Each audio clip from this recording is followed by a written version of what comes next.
Hey man, you was in there standing up while you were eating. When they bump down on you, they ask you, is you under the fab or is you a rapper? You said a rapper. I got facts about these, man. Hey man, I'm on your ass, man. You know what I'm talking about, man? Cause why, hold on, man. You ain't stand up? You ain't sit down? When it was time to stand on business?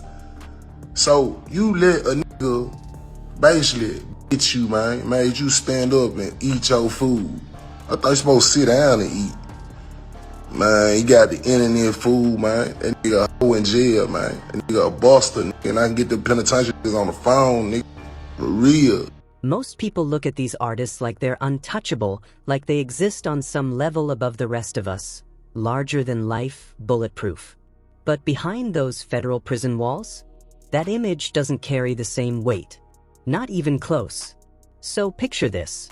Pooh Shiesty, the same artist who had the entire country repeating "Back in Blood" on loop, now finding himself having to navigate pressure inside a federal facility, making daily adjustments just to get through his time peacefully.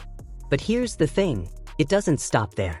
Because claims started surfacing that he was being tested without his usual circle of support around him, reportedly being made to stand during meals like he was under some kind of strict enforcement, and on top of that, losing access to his commissary. And when other inmates stepped to him, questioning whether he was really about that life or simply known for making music, people say his response wasn't what many were expecting. But this is where the story takes a turn nobody saw coming. There's talk, serious talk, of footage showing a man who spent over 30 years inside federal prison going live, publicly putting his own credibility on the line to speak up in defense of Pooh Shiesty. This individual stepped forward with details that directly challenge the entire narrative being pushed.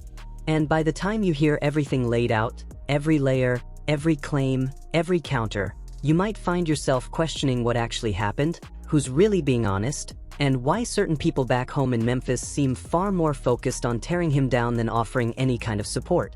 This situation has layers, and every single one of them reveals something different the deeper you look. At the time, Pooh Shiesty was sitting at the absolute peak of the rap game.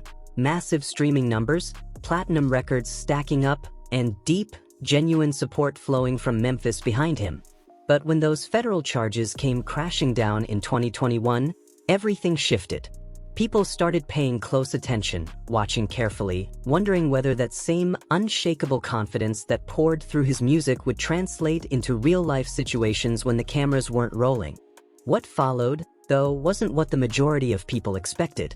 While Pooh Shiesty was serving his time, reports began surfacing from inside federal prison.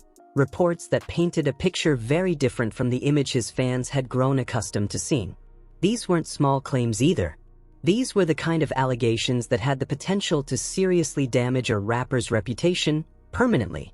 But to truly understand just how complex things became, you have to go back, all the way back to the moment he first entered the system. Now let's rewind to 2021. Pooh Shiesty was dominating. Back in Blood, with Lil Durk was everywhere you turned, and people across the industry were calling him the next major name to come out of Memphis. Then his federal case, tied directly to an incident in Miami, caught up with him fast. Once the sentencing came down, the entire hip-hop world was locked in and watching.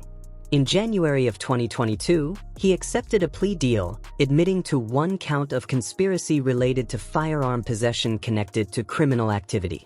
Prosecutors were pushing hard for a 10-year sentence, but his legal team managed to bring it down significantly, landing at 63 months. The case involving Lontrell Williams Jr. was connected to multiple incidents spread across a 2-year period, including 2 that reportedly took place in South Florida. And let's be clear about something. This wasn't some county lockup situation. This was federal prison. A completely different world, with its own structure, its own politics, and its own unwritten code of conduct that nobody hands you a guidebook for. Reputation alone means nothing if you can't handle the actual environment. And for a young artist coming up out of Memphis stepping into that world for the first time, the adjustment was serious on every level. Inside federal facilities, people naturally group up in different ways, by affiliations, by region, or sometimes choosing to move independently.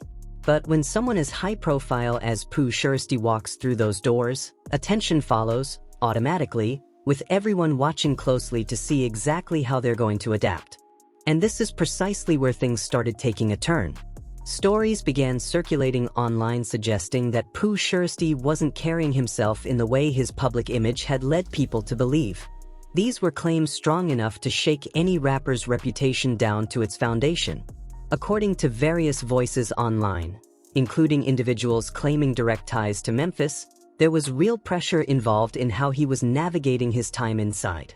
One particular person even stepped forward with serious allegations, claiming that Shiesty was being placed in uncomfortable and difficult situations, including being made to stand during meals and losing certain privileges he would have otherwise had access to. That same source pushed even further, claiming that when others inside questioned him, asking whether he was genuinely living what he rapped about or simply representing it through music, he leaned more toward identifying as an artist rather than anything else. And in that culture, that distinction carries enormous meaning.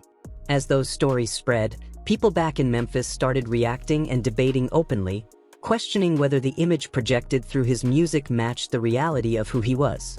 But the claims didn't stop there. There were also suggestions that he had to follow directions from others inside, adjusting himself to the system operating around him. And then another layer of the claims emerged, one that really got people talking. According to the same source, Pooh Shiesty had to freestyle and perform for other inmates just to move through his time smoothly. Think about that for a second. The same artist pulling in millions of streams worldwide, now reportedly being asked to rap in a completely different kind of setting, under completely different circumstances. If true, that would be an incredibly difficult situation for anyone to deal with, regardless of who they are. As time went on, these stories kept circulating and spreading wider.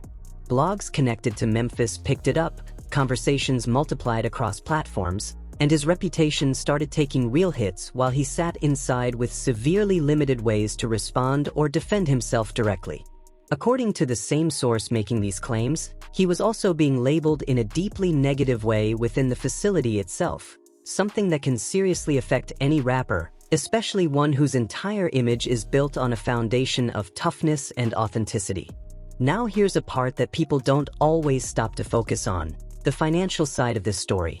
Pooh Shiesty entered prison as a successful, established artist with strong earnings already behind him, and inside federal facilities, money genuinely influences your day-to-day quality of life in ways most people on the outside never consider.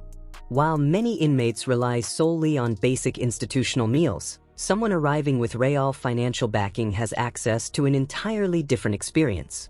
We're talking about a commissary account that stays consistently funded. In federal prison, people on the outside can send money in, and Shiesty had backing from his team and his supporters that kept things steady throughout his time. With that kind of financial support, his food options looked dramatically different. Items like ramen, packaged tuna, snacks, and protein bars can all add up quickly into something substantial. And some inmates get genuinely creative, building full meals from commissary items that go far beyond anything the standard prison menu ever offers. After his release, Pooh Shiesty actually mentioned in interviews that he was eating well during his time inside, including real meat. And when you truly understand how commissary and inmate arrangements function within that system, that's honestly not surprising at all. Having money allows you to trade, to arrange better meals, and to create your own setup within the limits of what prison life allows. It's almost like building a whole separate system within the system itself. And it doesn't stop at food either. Financial resources make daily life more manageable across the board. Better hygiene products, more comfortable essentials, small but meaningful upgrades that genuinely improve your daily routine. When one person has consistent income flowing in while everyone around them is struggling, it naturally and fundamentally changes how they experience that entire environment. But here's the part people don't always mention, and it's critical to understanding the full picture. Having money consistently hitting your books can also make you stand out in the wrong way. When it becomes widely known inside a facility that a particular inmate has steady funds coming in regularly, it can attract unwanted attention and create pressure that money alone can't solve. So the question of whether Pooh Shiesty faced issues connected to his commissary isn't nearly as simple as it sounds on the surface. In a federal setting, financial support can simultaneously be both a significant advantage and a genuine challenge at the exact same time. Now let's get into something that really ignited conversation: the protective custody situation. This is where things become considerably more sensitive, because in prison culture, that particular label carries a perception that sticks long after the situation itself is resolved. Protective custody means being separated from the general population, either by personal request or by administrative decision made for safety reasons. On the surface, it exists to protect individuals. But socially, inside those walls, it almost always comes with serious judgment attached to it.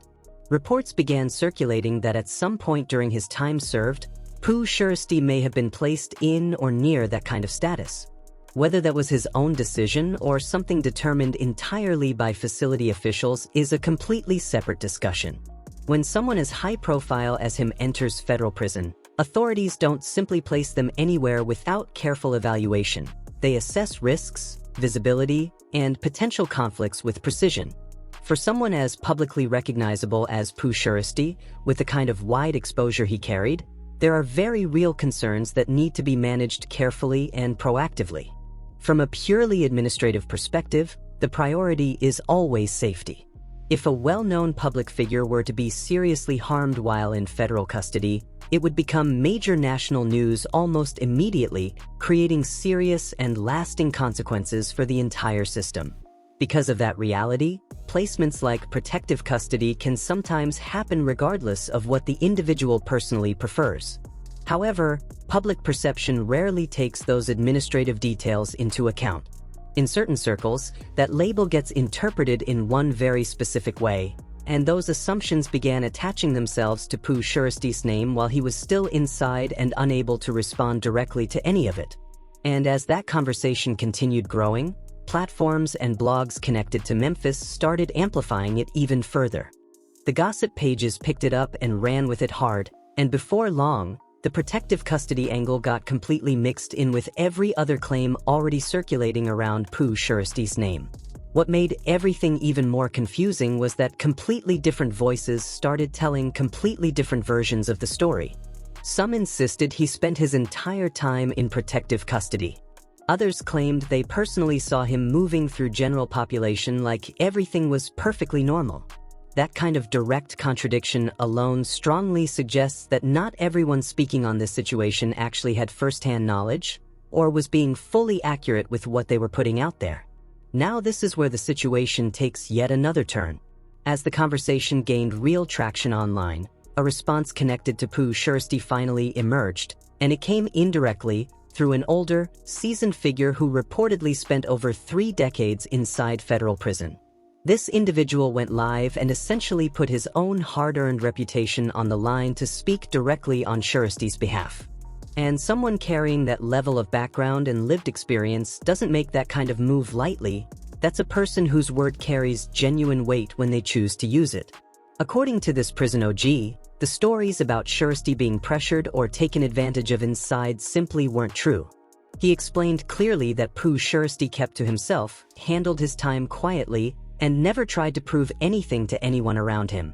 In his words, there was no sign whatsoever of the behavior people online were so loudly claiming. Coming from someone with that depth of experience inside the federal system, it added a fundamentally different perspective to the entire situation.